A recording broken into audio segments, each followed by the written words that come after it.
तो जितना सर्कल के पास रहोगे it will be very expensive, जितना पीछे जाओगे it will be very cheap. वो है वाईफाई, मोबाइल फ़ोन, बिजली, अराउंड 200 से 250 पाउंड्स पर महीने आपका खर्चा आएगा। और open rent, Zoopla, Rightmove, इससे आप घर देख सकते हो। नमस्ते, सत श्री अकाल, कैसे हैं आप सबके हाल। मेरा नाम है ऋतु। आज संडे वाला दिन है और बाहर काफ़ी ज़्यादा बारिश हो रही है। आज ये वाला जो व्लॉग है ये काफ़ी ज़्यादा रिक्वेस्टेड व्लॉग है। मुझे ना बहुत सारे लोगों ने पूछा था कि लंदन में एक महीने में रहने का कितना एक्सपेंस होता है, तो आज हम वो डिस्कस करने वाले हैं। एंड आई गेस ये वाला जो व्लॉग है मैं बहुत टाइम बाद बना रही हूँ, इन्फॉर्मेशनल व्लॉग। मैं यूएस में बनाती तो मैंने सोचा आज ना I think now we have a little perspective, तो मुझे लगा now is the right time to tell you exactly कितने एक्सपेंस होते हैं।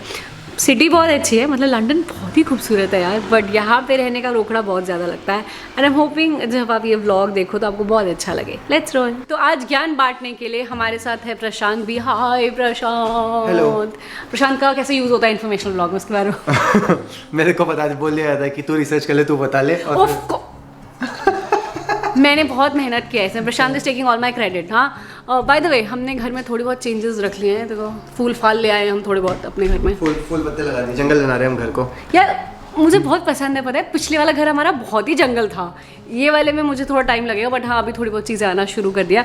Okay, let's not deviate with the topic. Deviate is right word to say. Okay so पहली चीज़ जो मुझे लगता है which is very very expensive, that is rent, right. हाँ, क्योंकि यहाँ पे ऑब्वियसली बड़ा शहर है लंदन, तो फिर प्रॉपर्टी के प्राइसेस काफ़ी हाई हैं। स्पेशली आप जितना सेंट्रल लंदन में जितना रहोगे उतना काफ़ी एक्सपेंसिव है।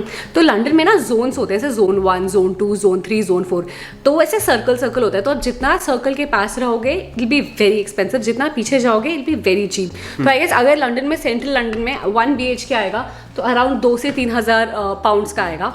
नहीं मतलब आई थिंक 1,500 से लेके 3,000 तक का कितना भी हो सकता है, मिल सकता है। जब बट पॉइंट ये है कि अगर आपको सेंट्रल लंदन में 1,500 में जो 1 BHK मिलेगा, हाँ, वो इस कमरे के अंदर सब कुछ हो जाएगा। आई थिंक हमने एक व्लॉग देखा था, याद है वो शुरू होते खत्म हो जाता है। काफी सेंट्रल लोकेशन थी। हाँ। और बट बहुत ही छोटा, नाइट्स ब्रिज वाला बहुत ही छोटा था, काफी सेंट्रल लोकेशन थी और उसका रेंट भी 2,000 से कम था। हाँ, तो वो तो मिल जाएगा आपको। हाँ। बट आपको स्पेशियस नहीं मिलेगा। अगर आपको स्पेशियस चाहिए तो आई थिंक आपको 2,000 प्लस करना पड़ेगा।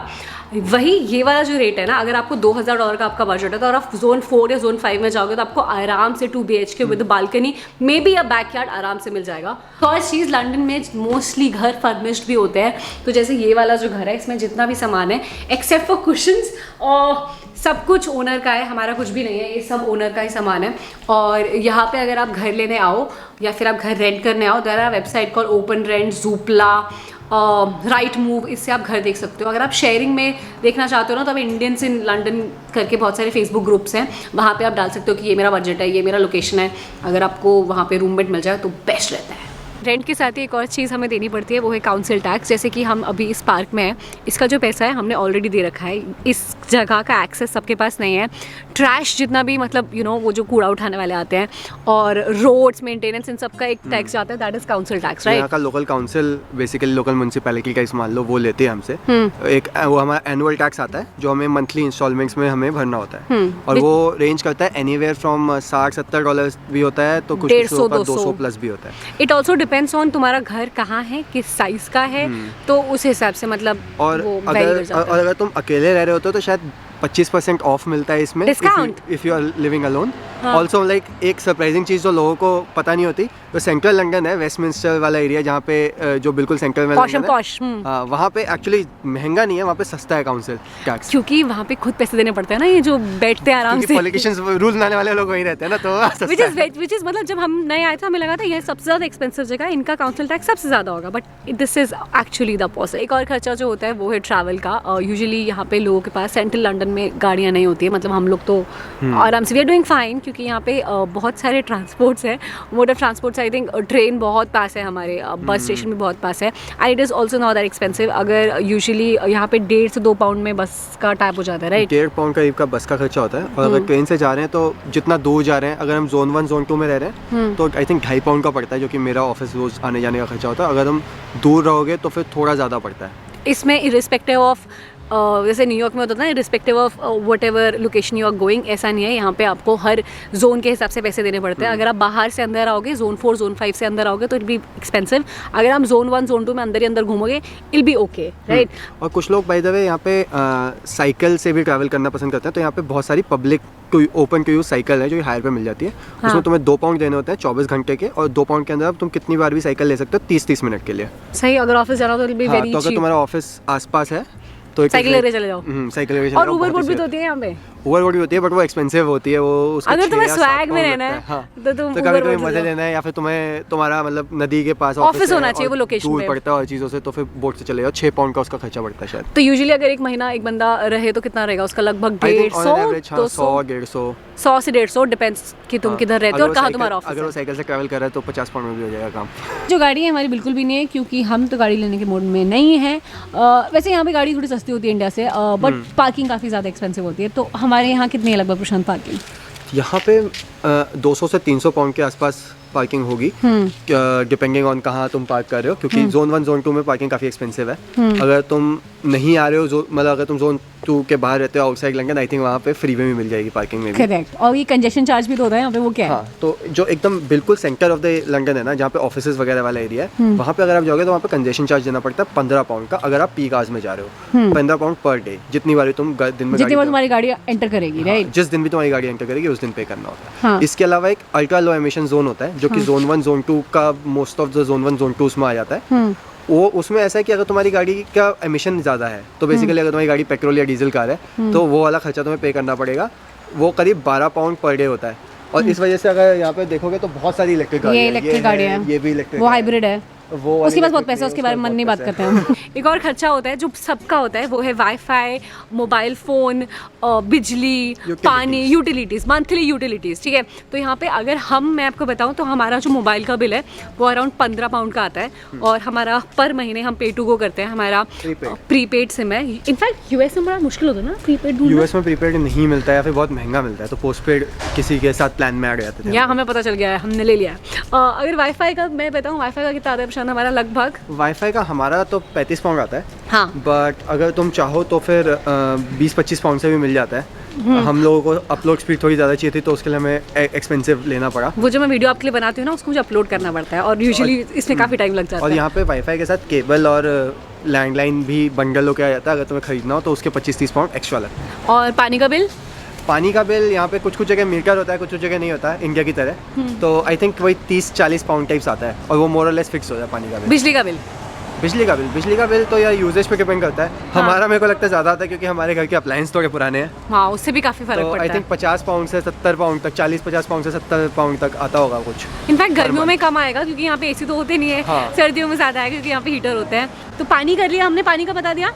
पानी, बिजली और यहाँ पे अगर तुम्हारी हीटिंग गैस से होती है तो गैस पाइपलाइन होती है। हाँ। हमारे घर पे, जैसे हमारे घर पे है, हमारी हीटिंग और चूल्हा उससे चलता है। हाँ। तो उसका भी 40-50 पाउंड पर मंथ का खर्चा आ जाता है। तो मतलब मोस्टली अगर मैं बताऊँ, वाईफाई, पानी, बिजली, इन सबको टोटल कितने में आएगा? आई थिंक 150-200 पाउंड टाइप्स में सब। इसमें आपका पानी, बिजली, वाईफाई, मोबाइल, ये सब निपट जाएगा। एक इंटरेस्टिंग चीज़ ये है कि बिजली का बिल ऐसा नहीं है कि हमेशा हर महीने बिल निकालेंगे और वो देंगे। यहाँ पे ये लोग पिछले साल तुम्हारा कितना यूजेज हुआ था उसके हिसाब से अगले साल ऑन एन एवरेज काट लेते हैं, और बाद में जो अगर एक्स्ट्रा ऊपर नीचे होता है तो वो बाद में ले लेते हैं। सही है। और यहाँ पे वो भी तो है, टीवी का अलग से लाइसेंस देना पड़ता है। हाँ, एक ये बहुत डिफरेंट चीज़ है यहाँ पे। तो अगर आपको यहाँ पे टीवी देखना है, केबल लगवाना है, तो उसके लिए तुम्हें लाइसेंस लेना पड़ेगा एक अलग से। अगर टीवी का केबल का खर्चा है, हाँ। उसके अलावा से गवर्नमेंट को एक लाइसेंस लेना पड़ता है। अगर आपके घर में टीवी है और आप टीवी देख रहे हो तो वो लाइसेंस टीवी होना चाहिए, अदरवाइज इट्स नॉट लेजिट। तो उसका खर्चा लगभग 150 पाउंड पर ईयर होता है, राइट प्रशांत? लगभग 150 पाउंड होता है। उसके बिना आप टीवी नहीं देख सकते। जब मुझे पता लगा था, आई वाज वेरी सरप्राइज कि यार ऐसा कैसे हो सकता है, बट देन आई रियलाइज कि नहीं, ये ज़रूरी है। उसके बिना अगर आपके घर में टीवी है तो आप नहीं देख सकते। आप नेटफ्लिक्स, अमेजॉन प्राइम ये सब देख सकते हो, बट वो जो केबल कनेक्शन है ना, उसके लिए आपको ये पैसा भरना पड़ेगा। और खर्चा होता है वो है ग्रॉसरी का। खाना तो आप बनाओगे ना, अगर आप घर पे ज़्यादा खाना बनाते हो जैसे हम लोग बनाते हैं, तो अराउंड 200 से 250 पाउंड पर महीने आपका खर्चा आएगा। और इसमें मैं इंडियन ग्रॉसरी इंक्लूड कर रही हूँ। और मतलब यहाँ पे ना बहुत सारे अलग अलग, क्योंकि एमआरपी का कॉन्सेप्ट नहीं है, तो अगर आप मार्क्स एंड स्पेंसर फूड से लोगे या फिर सेंसबरी से लोगे या फिर वेटरोज से लोगे, these are little premium and expensive brands. अगर आप मतलब टेस्को से ले लोगे या फिर ऑल्डी से ले लोगे तो थोड़ा सस्ता पड़ता है। बट हाँ, यूजुअली यहाँ पे जो खर्चा है 200 से 250 में आपका एक महीने का 2 बंदों का आराम से हो जाएगा। और खर्चा होता है बाहर खाने का। अगर आप बाहर से कुछ खाते हो 2 लोगों, किसी कैफ़े में जा रहे हो तो अराउंड 20 पाउंड के अराउंड बिल आएगा, मतलब पिज़्ज़ा वगैरह आपका 20-25 के आसपास आ जाएगा। अगर आप इंडियन रेस्टोरेंट में खाना खाने जा रहे हो 2 लोग तो अराउंड 40+। अगर आप फाइन डाइनिंग कर रहे हो तो मतलब 50-60 के ऊपर लेके चलो, 70-80 के आसपास ले लो। अगर आपको बाहर से कपड़े खरीदना पसंद है तो यहाँ पे प्राइमार्क है जो सस्ता होता है, H&M भी सस्ता होता है। थोड़े मिडिल में मार्क्स एंड स्पेंसर आता है और एक्सपेंसिव का तो देयर इज़ नो लिमिट। तो अगर आपके पास इंडिया में कपड़े हैं तो वहाँ से लेके आ जाना, यहाँ थोड़े से एक्सपेंसिव रहते हैं। मतलब H&M ये सब सस्ता मिलेगा, बट अगर आप वहाँ से कपड़े लेके आओगे then it be very good. Usually मैं बताऊँ तो अराउंड 70 के आसपास मान लो, अगर आप 1-2 कपड़े लोगे पर महीने तो इतना में आ जाएगा। अगर आपको मूवीज़ देखना पसंद है या फिर एंटरटेनमेंट या फिर नई चीज़ें ट्राई करना पसंद है तो आई थिंक 50-60 आप उसका भी लेके चलो। ये जो खर्चे ना ये बड़े अलग होते हैं, मतलब कुछ लोग एक्सपेरिमेंट करना चाहते हैं और अगर आप स्टूडेंट हो तो ऑफकोर्स आप लिमिटेड बजट में रहोगे तो ये खर्चे काफ़ी वैरी होते हैं कि अगर आपको बाहर खाना है तो आप एक स्टूडेंट बजट में भी खा सकते हो और फिर लग्जरी में तो इनफैक्ट कोई लिमिट ही नहीं है। कुछ लोग होते हैं जो कि ऑलमोस्ट रोज़ ही बाहर से खाना खाते हैं। या कुछ लोग वो भी होते हैं जो घर पे इनफैक्ट खाना बनाते भी नहीं है। और कुछ लोग होते हैं जो टिफ़िन सर्विसेज, इंडियन से लंदन में टिफ़िन सर्विसेज आते हैं तो आई थिंक वो 10-12 पाउंड में टिफ़िन आ जाता है, उसमें आपका 2 टाइम का हो जाता है क्योंकि वो काफ़ी क्वांटिटी ज़्यादा होती है तो आप वो भी कर सकते हैं। हम लोग घर वापस आ गए और बाहर अभी भी बारिश हो रही है। ऐसा मुझे लगता है लंदन में बारिश नहीं होती, बट हाँ आजकल ज़्यादा ही हो रही है। और लंदन में बारिश नहीं होती क्योंकि मैं बहुत ऑप्टिमिस्टिक हूँ ना, मुझे लगता है कि सब अच्छा है, बट ऐसा होता नहीं है। और लंदन में एक और खर्चे जो सबके बड़े तगड़े वाले होते हैं वो है टैक्स का।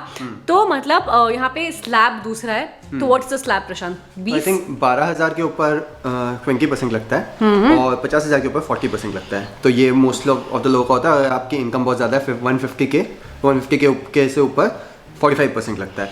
और इसके ऊपर से नेशनल इंश्योरेंस करके जो कि यहाँ का मेडिकल इंश्योरेंस है, हाँ। वो भी लगता है। दैट इज वो 2% से 9% के बीच में होता है, उसका कुछ अलग स्लैब होती है। बट उसका फायदा ये होता है कि उसके बाद हमें हेल्थ केयर में कोई भी खर्चा नहीं देना पड़ता एज लॉन्ग एज आप काइंड ऑफ गवर्नमेंट हॉस्पिटल जाओगे। यार मतलब सोच के देखो कि तुम लंदन में आ रहे हो, फिर तुम कमा रहे हो, फिर तुम्हारा 40% या 30% जो भी 20% टैक्स चला जाता है, उसके बाद उतने से पैसे में तुम्हें ये सब कवर करना पड़ता है। So London is an expensive place to live. Final खर्चे एग्जैक्टली कितने होते हैं? अगर आप स्टूडेंट हो तो ऑफकोर्स आपके खर्चे थोड़े अलग होंगे और अगर आप वर्किंग क्लास हो तो आपके खर्चे अलग है। मेरे पास एक चलता फिरता कैलकुलेटर है। तो प्रशांत अगर कोई स्टूडेंट है तो उसका यूएस में कितना, यूके लंदन में कितना खर्चा होगा? ये स्टूडेंट का तो आई वुड से उसका रेंट होगा 1,000 पाउंड टाइप्स। उसके बाद आई एम अज्यूमिंग वो लोग शेयरिंग में रह लेंगे, थोड़ा 2-3 BHK लेके शेयरिंग में रह लेंगे तो 1,000 पाउंड का रेंट होगा। कॉलेज के पास रहेंगे तो ट्रांसपोर्ट भी उतना ज़्यादा नहीं होगा, 100-50-100। ग्रोसरी का 100 पाउंड हो जाएगा। इलेक्ट्रिसिटी वगैरह का 100-150 पाउंड सब शेयरिंग में, वाईफाई सब शेयरिंग में होता है। हाँ, तो ये सब 100 तो आई गेस 1,500 से 2,000 में you can survive in London आराम से। अगर आप वर्किंग क्लास हो तो ऑफकोर्स आपको घर बड़ा चाहिए होगा, आपके एक्सपेंस ज्यादा होंगे। बेसिकली 1,500 से 2,000 रेंट पे चला जाएगा हमारा।